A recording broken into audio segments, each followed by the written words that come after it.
महाराजांच्या दर्शनानंतर आपण तिथून जवळच शिवनेरी किल्ल्यापासून 5 किलोमीटरवर असणाऱ्या लेण्याद्री मंदिराकडे आलेलो आहे. फक्त आणि 5 किलोमीटरवरती त्यांचं मंदिर आहे.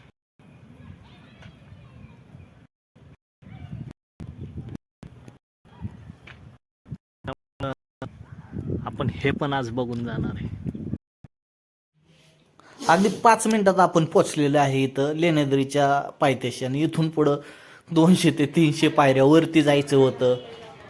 मग काय आपण घातला चष्मा, आता जाणार आपण वरती चालत चालत. आणि ज्यांना वरती जाणं पॉसिबल नाही त्यांच्यासाठी ही सोय आहेच इथं. आणि चाललो आपण आता एक एक करून वरती. फायनली आपण वरती आलेलो आहे. ते पण निम्म्यावरती, अजून वरती जायचं आहे. आणि राहिलेला टप्पा पण आपण पार करून वरती लेण्यांच्या जवळ आलेलो आहे.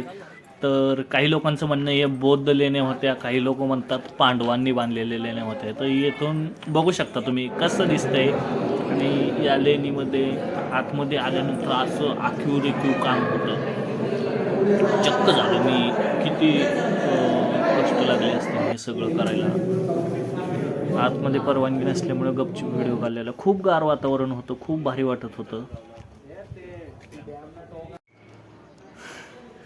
दगडामध्ये कोरलेलं एवढं मोठं बांधकाम. लेण्याद्रीचं मंदिर अशाच ह्याच्यामध्ये एका दगडामध्ये कोरलेले आहे मोठे सभागृह.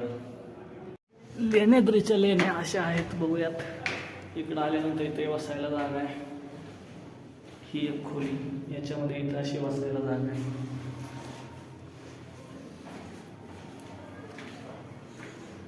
इकडे पण अशी बसायला जागा आहे.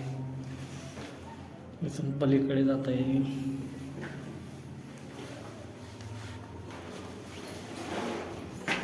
असं चुलीसारखं आहे. इकडं आलं तर इकडे एक बसायला जागा आहे, इकडे एक बसायला जागा आहे.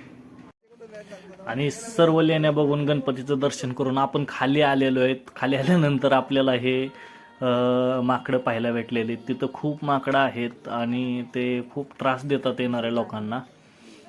काही पळवून घेऊन जाऊ शकतात. आणि फायनली आपण आता खाली आलो आहोत आणि आपलं गणपती दर्शन पूर्ण झालेलं आहे.